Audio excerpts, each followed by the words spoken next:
हाल ही में प्रमोशंस दी गई education departments में, और एजुकेशन डिपार्टमेंट की अगर बात करें तो जम्मू कश्मीर के जितने भी स्कूल्स है, चाहे हाई सेकेंडरी है या प्राइमरी स्कूल्स है, उनमें जो नए प्रिंसिपल्स को जो बनाया गया, उनको आज श्रीनगर के अंदर फैसिलिटेट किया गया। डायरेक्टर एजुकेशन जीएन यत्तू भी वहां पर मौजूद थे, और उसके साथ साथ हमने जब डायरेक्टर एजुकेशन से बात की, उनसे काफी सवालात भी पूछे।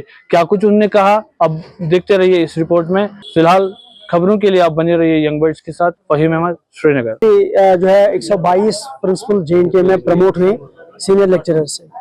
आज यहाँ जो कश्मीर डिवीजन के उसमें से प्रिंसिपल्स प्रमोट हो गए हैं, तो उनको फेलिसिटेट करने के लिए 10+2 लेक्चरर्स की तरफ से एक फेलिसिटेशन सेरेमनी जो है वो हुई थी। तो that is why we are here. आप जानते हैं कि हमारे यहाँ अभी पिछले कई दिनों से जो प्रमोशंस 1-2 साल से काफ़ी ज़्यादा उस पर काम हो रहा था, तो उसके नतीजे अब आने शुरू हो गए हैं। And DPCs have been conducted, उसके फॉर्मेलिटीज कंप्लीट हो गई हैं। तो रिसेंटली जो है गवर्नमेंट ने 22 लोगों को जो है एज चीफ एजुकेशन ऑफिसर बनाया। तो मुझे लगता है पहली बार है इतने ह्यूज नंबर में प्रिंसिपल्स बन गए हैं या CEOs बन गए हैं। आने वाले दिनों में आप देखेंगे कि ZDO लेवल पे जो वैकेंसी है वो भी, उस पर भी काम हो रहा है, और एडवांस में प्रपोजल ऑलरेडी जो है वो पहुंच चुका है। इसके अलावा जो हेडमास्टर्स लेवल की जो वैकेंसीज थी, उनको भी आने वाले दिनों में I hope that time bound manner जो है वो फिलअप किया जाएगा bye promoting the eligible people. जैसा कि आप जानते हैं कि गवर्नमेंट ने पहले ही जो है वो क्लियर किया है छुट्टियों के बारे में। जो ऑर्डर आ चुका है, इट इज़ ऑलरेडी देयर। उसमें डेट दी है कि स्कूल कब खुलेंगे, और एग्जाम्स के चलते हुए जो टीचर्स को कहा गया है कि वो 10 तारीख से अपने अपने हेडक्वार्टर पे रहेंगे। उनको स्कूलों में जो है रिपोर्ट नहीं करना है, एक्सेप्ट जो हेड्स ऑफ द स्कूल्स हैं, they have to be available in the schools. लेकिन क्योंकि एग्जाम्स के चलते हुए उनको टीचर्स को असाइनमेंट मिलता है, लेक्चरर्स को असाइनमेंट मिलता है, तो उनको अपने अपने हेडक्वार्टर, चाहे वो डिस्ट्रिक्ट हेडक्वार्टर हो, चाहे वो अपने जोन में हो, या यहाँ कश्मीर डिवीजन के लोग जो हों, तो दे जो है to be no available on the headquarters for any assignment, जो उनको बोर्ड की तरफ से या स्कूल की तरफ से मिल जाए। तो पहले ही आपको याद होगा कि ऑलमोस्ट कोई 20 दिन पहले जो ऑनरेबल मिनिस्टर ने खुद एक मीटिंग चेयर करी है, जिसमें हमारे एडमिनिस्ट्रेटिव सेक्रेटरी और chairman board of school education जो है वो थे, तमाम जितने CEOs थे वो उसमें जुड़े हुए थे। तो उसमें क्लियर इंस्ट्रक्शन दी गई है कि एक हैसल फ्री मैनर में और अच्छे माहौल में हमारे बच्चों का जो है वो एग्ज़ाम होना चाहिए।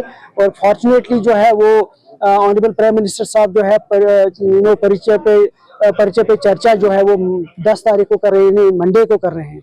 तो मुझे लगता है उसमें भी जो ऑनरेबल मिनिस्टर साहब की तरफ से जो हमारे बच्चों को कुछ जो है वो गाइडेंस दी जाएगी, टिप्स दिए जाएंगे कि एग्ज़ाम को जो है एज ए स्ट्रेस मत ले लीजिए। पेरेंट्स को शायद मेरे ख्याल से उसमें गाइडेंस होगी, तो हम लोग तैयार हैं उस प्रोग्राम को भी अटेंड करने के लिए। और इसके अलावा आने वाले दिन में honourable minister education Sakina madam ji जो है वो मीटिंग ले रहे हैं, जिसमें सारे DCs, SSPs और बोर्ड ऑफ स्कूल एजुकेशन के लोग, हमारे CEOs होंगे, just to see that there is a better coordination, better arrangement of the areas, जो चैलेंज एरियाज है, चाहे वो हमारे जो ग्रेज है, मछिल है, कैरन है, इसी तरीके से बाकी इलाकों के जो है अच्छे से अच्छे इकदाम हों। पहले भी अच्छे अरेंजमेंट्स रहे, लेकिन to have a better arrangement, वो आने वाले दिनों में वो मीटिंग हो रही है। तो मुझे उम्मीद है कि उस मीटिंग के बाद जो है डायरेक्शंस को फॉलो किया जाएगा और अच्छे तरीके से एग्जाम नहीं। ऐसा अभी देखिए गवर्नमेंट ने जो पहले ही क्लियर किया हुआ कि छुट्टियां कब तक रहेंगी, एज ऑन डेट उसमें कोई चीज नहीं है। जब तक छुट्टियों का ऐलान है, दैट स्टैंड्स इटसेल्फ, और जब भी कोई उसमें कोई रीजन हो आपको पता लग गया, लेकिन अभी कोई ऐसा प्रपोजल नहीं है। देखिए जहाँ पहली बात यह कि पेरेंट्स की ग्रीवेंसेस के लिए हमने ऑलरेडी एक हाई लेवल कमेटी बनाई है। It is headed by joint director, और उसमें सीनियर 2-3 लोग हैं। जो जिस स्कूल की ग्रीवेंस आती है, हम टाइम बाउंड मैनर में उसको रिजॉल्व करने की कोशिश करते हैं। जहाँ तक ट्रांसपोर्ट फी है, वो फी फिक्सेशन कमेटी ने 50% ऑफ द फी, क्योंकि विंटर्स में गाड़ियाँ और ड्राइवर्स की सैलरी को मेंटेन करना है, उसके लिए फी फिक्सेशन कमेटी ने 50%, 50% फी जो है वो रखा हुआ है। मीन्स अगर हमारे 2 महीने की छुट्टियां हैं, 1 महीने की फी वो लेते हैं, वो फी के फिक्सेशन कमेटी ने ऑलरेडी अप्रूव किया।